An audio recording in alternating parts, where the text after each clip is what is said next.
कधीच नाही चुकणार तुमचे फेवरेट टीव्ही शोज झी5 सोबत, तेही एकदम फ्री।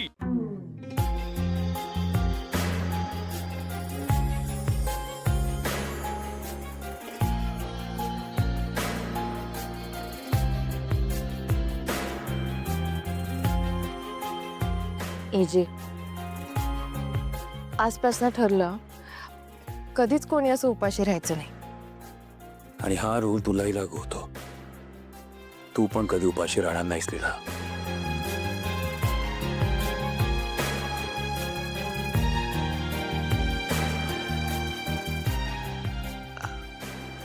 एजी, सॉरी, म्हणजे ते ऍक्च्युली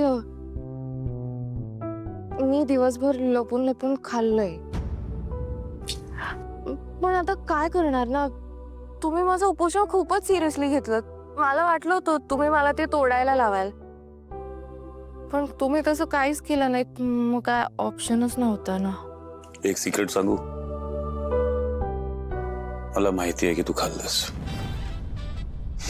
कारण की मला हेही माहिती आहे की तुला भूक सहन होत नाही। एजे, मग तुम्ही खरा खरा उपास का केलात? कारण की तू माझ्याशी बोलायला तयार नव्हती लीला, आणि त्याचा मला त्रास होत होता।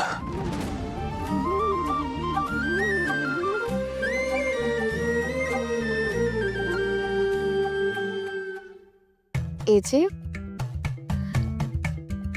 माझ्या न बोलण्याचा इतका त्रास झाला तुम्हाला?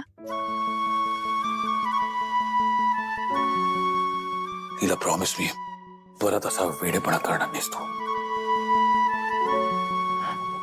ठीक आहे, असा वेडेपणा नाही करणार, वेगळा वेडेपणा करीन। एजी, जोपर्यंत तुम्ही माझ्या सगळ्या मागण्या पूर्ण करत नाही तोपर्यंत मी तुम्हाला छळतच राहणार आहे। आता मी एवढा उपास केला तर तुम्ही जरा समजूत काढायची ना माझी। भरवायचं, मला म्हणायचं की लीला, मी तुझ्या सगळ्या इच्छा पूर्ण करीन, पण नाही। असो, हे बघा एजी, जोपर्यंत तुम्ही मला तुमच्या मनातल्या भावना बोलून दाखवत नाही तोपर्यंत मी तुमची पाठ सोडणार नाही।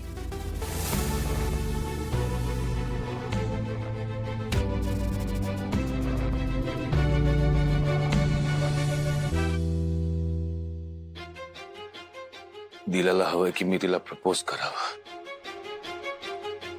हट्ट धरून बसली अंतरा, पण तुला माहिती की मी हे नाही करू शकत। आजपर्यंत ज्या ज्या लोकांवर मी मनापासून प्रेम केलं ते सगळे माझ्या आयुष्यात नाहीसे झाले अंतरा, दूर गेले माझ्यापासून। दादा, वहिनी,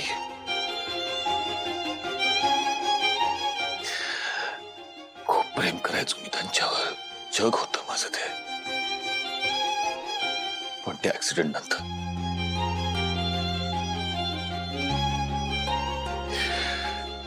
त्यानंतर तू माझ्या आयुष्यात आली।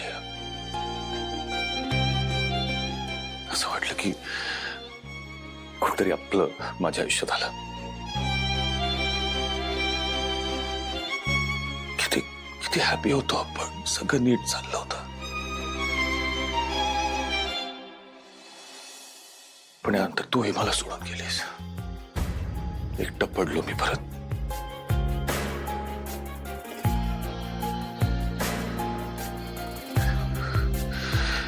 आता लीलाला काही झालं तर मी काय करीन अंतरा?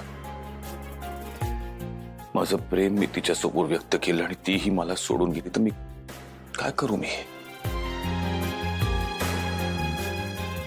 नाही सहन होणार मला अंतरा आता।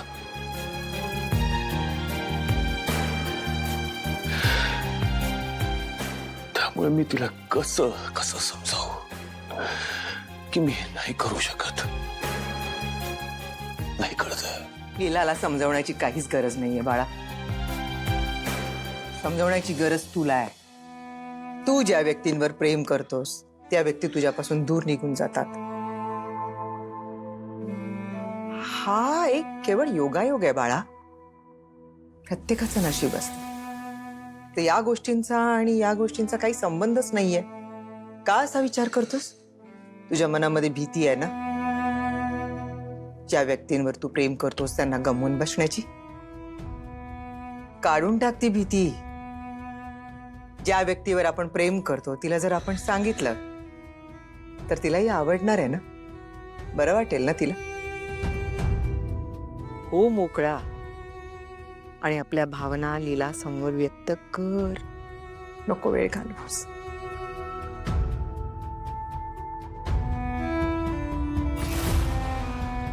हे बघा विराम, माणूस जेव्हा प्रेमात पडतो त्यावेळेला त्याला सगळं प्रेमळ वाटायला लागतं, सगळं आनंदी वाटायला लागतं. प्रत्येक वस्तू, प्रत्येक गोष्ट आपल्याला आनंदी भासायला लागते, कारण आपण स्वतः आनंदी झालेलो असतो ना प्रेमामध्ये. आपण पूर्ण प्रेमात न्हाऊन निघालेलो असतो, म्हणून आपल्याला जग प्रेमळ दिसतं, जग आनंदी दिसतं. मग ज्या व्यक्तीमुळे आपल्याला हा आनंद मिळालेला आहे, हे सुख मिळालेलं आहे, त्या व्यक्तीला ते सांगायला नको. प्रेमामुळे अनेक मोठमोठे प्रश्न सुटलेले आहेत, सुटलेत ना. खोलवर झालेल्या जखमा देखील भरून निघालेल्या आहेत. प्रेमामुळे तर जग जवळ येतं. काढून टाक तुझ्या मनातली भीती आणि लीला समोर तुझं मन व्यक्त कर. सांग तिला तुझ्या मनातलं जाणून घ्यायचा तिचा अधिकार आहे आणि तो अधिकार तिच्यापासून हिरावून घेऊ नकोस. सांग मनमोकळेपणानं तू तिच्यावर प्रेम करतोयस, किती प्रेम करतोयस. हो तिच्या समोर व्यक्त.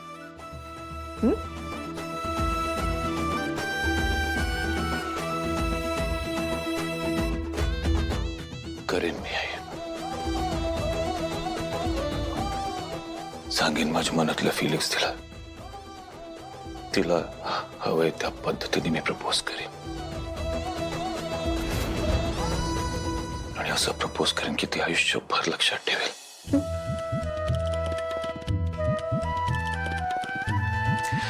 करेन.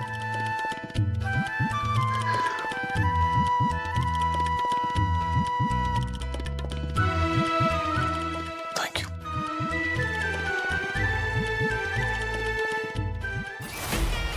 तुमच्या लव्ह स्टोरीत इतके वेळा प्रॉब्लेम्स आणूनही तुम्ही दोघंही अजून एकत्र आहात. पण ये तुझा हा आनंद मी फार काळ टिकू देणार नाही. तुझ्या आयुष्यातल्या सगळ्या प्रेमाच्या व्यक्ती तुला सोडून जातात ना. आता तुझी हीच भीती मी खरी ठरवीन. आता बघूयातच. तू ज्या क्षणी लीलाला प्रपोज करशील तो क्षण लीलाच्या आयुष्यातला शेवटचा क्षण ठरेल.